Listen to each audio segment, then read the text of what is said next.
Nande hôtel qui match à lobby, na Léopard na lelo. Ba impression de Rosani. Impression na ngai d'abord ezongi singa na 74. Na bobota marate. Donc Léopard beti lobby na kanisi kibonge, na kanisi kidumu, mayanga kakoko. Wana baza ba mondialiste. Leo namoni ba koko bana oyo bana na biso toboti oyo ba uti na mikili. Pour qui chasse bande ko ça va jouer. Bon, pour qu'il échange bana o ba uti na motema ya mboka. Mais biso moko ba kolo ki chasse o to fandi awa mitema mbindo. Tala balo le père a beti na libanda na auto beti contre le Sénégal. Biso moko ba to pesi Sénégal valeur. Surtout nous avons une inquiétude dans le mondial et la minute sur là na une minute mondial peut dire un match encore. Match bon rapporté comme un mondial. Et puis, assurance c'est ça pour le niveau G, niveau technique, na tactique. Le bar a comme nager. Na sur bâtiment sur attaque match à l'eau, on sentir que to beti ndembo, to tambusi. Et donc maître, non ça dit qu'il maître donc milieu du terrain tout qui toque, attaque qui toque, défense qui trouve le bâti. Donc c'est moi trop.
Léopard, oh, les salades qui a les boissons, Léopard, il y a les lots, tout le monde dit quand même amélioration et sali.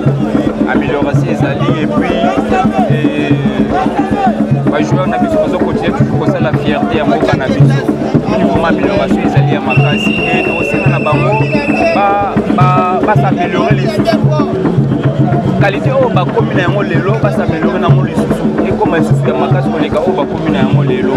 Bandeko ya Kinshasa pe ya ndinga ya lelo ya sika botu nanga nini société ya botongi bandako na kombo ya Thierry Bouda Construction TBC en cycle ezali organisé ba service ebele en matière de construction lokola maçonnerie, architecture, construction des ouvrages de génie civil, carrelage pe misala ya ndenge na ndenge ezali na kati bozoluka biso wapi boluka biso musika te bozali na numéro 35 avenue Victoire commune ya Kalamu quartier Matongede référence au Bibi Play ba numéro na biso ezali 0032 46 62 49 007 081 19 46 088 benga biso pe na numéro mususu 083 81 15 088 kola lisami soute bandeko ya Kinshasa soki oza na bandako na yo keba okoya kotika bana ba orphelin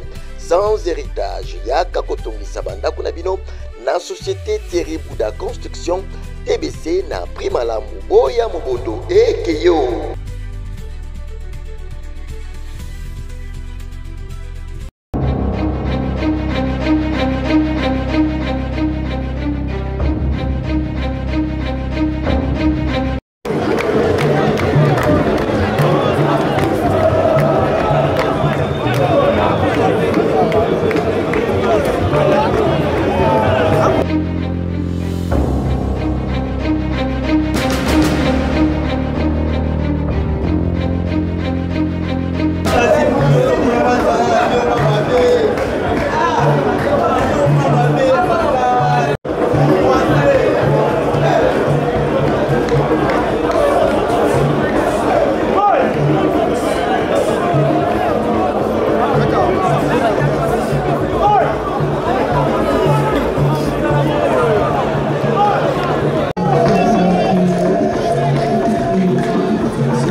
chef, bonjour. Bonjour. Les autres monde à stade de mardi, au Yamba joueur.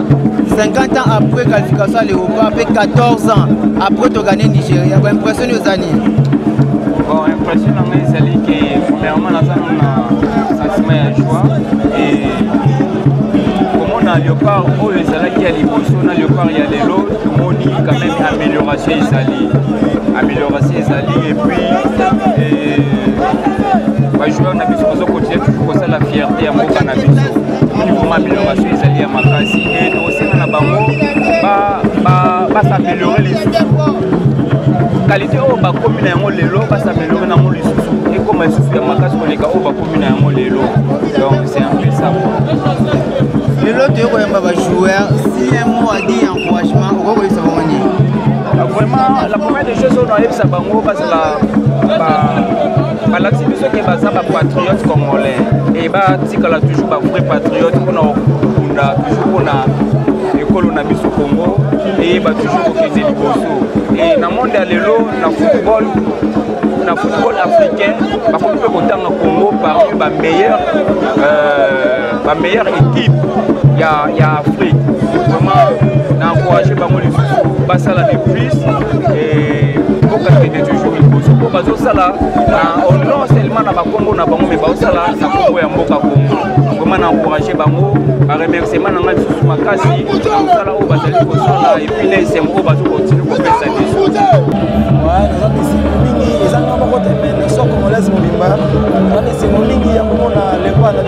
ça. Donc, féliciter, beaucoup de chapeaux, donc, nous avons dit devant Cameroun, nous battre devant Nigeria, depuis 50 ans, tout ça va remonter.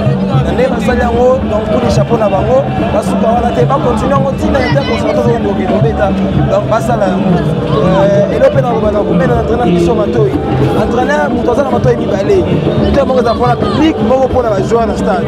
Donc, à ce moment-là, nous avons un musique, donc, les chapeaux dans Bango. Na nengo dialaki match na statistique nango nini o ba ko changer pe nini ba ko tika ko bon to ça quand l'entraîneur azana équipe là azana équipe au bomba ko to mona ki trop de changements na match mo ko changer mais à le belé il faut une équipe de base on va que non attends match exactement bien to une équipe de base donc ba changement ne pourra pas mettre yango to ça l'entraîneur la biso azana vigilant to pèse confiance pèse mo collaborer confiance ba ko kama biso ko to ke biso un mot pour les joueurs qui ont douté dans la sélection de l'Europa. Vous savez, moi d'encouragement. Oui, nous sommes dans les Kobenga, nous sommes dans la photo, nous sommes dans l'Europe, nous sommes dans l'Ouapi. Nous allons comme on est belé, nous sommes dans les Milènes, nous sommes dans les Tonzébé, nous sommes dans Wan Bissaka, nous sommes comme on a besoin pour la nationale. Nous sommes ici, nous sommes dans les Longo, pour le Congo démocratique.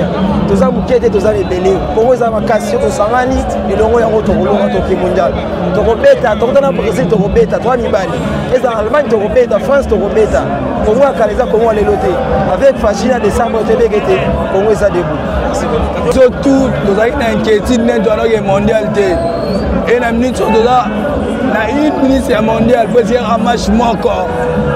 Match mort pour le mondial. Et puis, assurance c'est ça pour le niveau G, niveau technique, tactique. Le bar comme nager. Nager, sur le match à l'autre, on va sentir que tu bêtis ndembo, tu tamboussi. Et donc, maître, non, ça dit qu'il maître, donc, milieu du terrain, tout qui toque, attaque qui toque, défense contre le bâti. Donc, c'est moi trop. On a les matchs, la statistique, nini oyo bakoti ko ça peut nini bakoti ka bon, et là on s'est un entraîneur va travailler plus côté habiteur. Match à lobby, on avait beaucoup d'opportunités, beaucoup d'occasions au Tchababi, mais sauf que on a pêché par manque de lucidité à joueur national attaquant la biso. Donc sur ce, coach fois pèse à temps de jeu, surtout l'entraînement plus dans l'attaquant. Pour défense c'est bon, mais il n'en parlons même pas. Donc c'est le problème, il y a but. Fin cop. Un mot pour la chancelle Mbemba, sans une sélection, donc en dernier à même l'équipe étant que capitaine, bon, Yerout, donc il a déjà confirmé sans une sélection, donc c'est du jamais vu. Donc il est le recordman en termes de sélection. et puis Azo porter charge. C'est vraiment le porteur et équipe nationale, le demi-dieu. On est tellement fiers de toi, je te passe ce message. Ça l'a toujours concentré, ça l'a toujours actif dans le ballon. On est fiers de toi. Et merci d'exister, merci de choisir le Congo comme patrie. Et puis ça encourage la jeunesse au Haïti qui est dans le ballon à qui Europe pas confirmé. Merci Chancel. Nande hôtel qui match à lobby, na Léopard Kalana lelo. Ba impression de Rosani. Impression nangai d'abord ezongi singa na 74. Na bobota maraté. Donc Léopard ebeti lobby na kanisi kibonge, na kanisi kidumu, mayanga kakoko. Wana baza ba mondialiste. Leo namoni ba koko bana oyo bana na biso toboti oyo ba uti na mikili. Pour Kinshasa bande ko ça va jouer. Bon, pour qu'il échange, bana o bauti na motema ya mboka. Mais biso moko ba kolo Kinshasa o to fandi awa mitema mbindo. Tala balo l'opéra a beti na libanda na o to beti contre Sénégal. Biso moko ba to pesi Sénégal valeur. Bon bana ba beti ba libanda, bon moni la même changement. Malheureusement que match on a to gagner qui encore arbitrage des aki ma bemi. Pour un match, tu gagnes avec un arbitrage qui m'a démis. Bon, on a souhaité que plus que dans le Syrie, guerre et Zali, tout comme en Mexique, on n'a pas gagné. Comme ça, tout le monde a moyen de couper ça. Quand même, comme on a fait une félicitation. 14 ans après, Léopard a gagné Nigeria. Maintenant, on a venu à Kalabale, on a venu à Mandenge, Nini, on a gagné, on a biso lelo banako sanga biso. Et nous réseaux sanga bino unité égalité. Mais dans l'opéra Kala, tu as quitté na moi de l'on a classement ya l'opéra Kala. Ça fait plus de 50 ans mais na yebike au numéro 1 c'était Kazadi. Numéro 2 Mwepo, 3 Mukombo, 4 Bwanga, 5 Lobilo, 6 Man, 7 Mayanga, 8 Mavuba, 9 Ndaye, 10 Kidumu, 11 Kakoko. Voilà pour la bonne. Voilà l'équipe Yangoana. Et ben l'équipe, autour de moi, avec le classement Yangoana. Classement, on a gagné la Coupe d'Afrique des Nations. On a même en Allemagne. Ceux qui t'aiment tout le classement, on a fait Yangoana. Donc, on a fait des super joueurs. Roger Mila, Balela, na stade de Tata Raphaël, Tobeta Bang.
bataka ya Nigeria.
ya okende amisa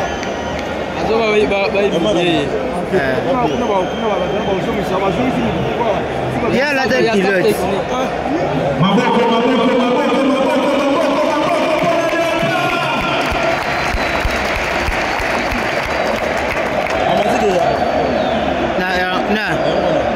au matata oh akisa ni kuna photo ya joueur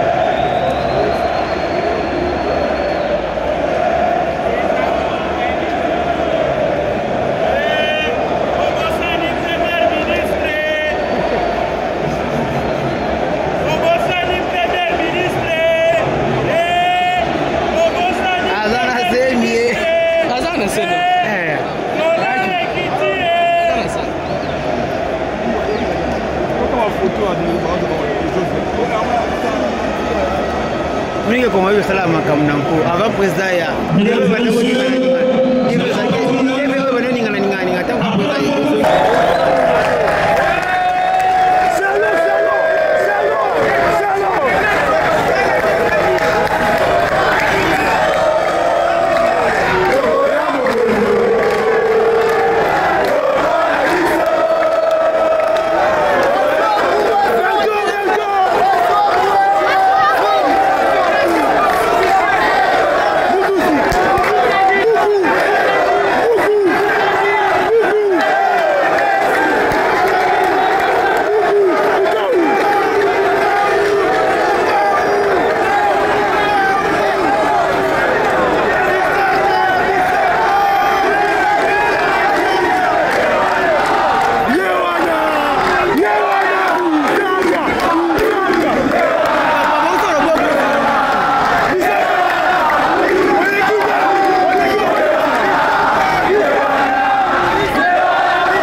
Capage TV. Capage TV. Capage TV.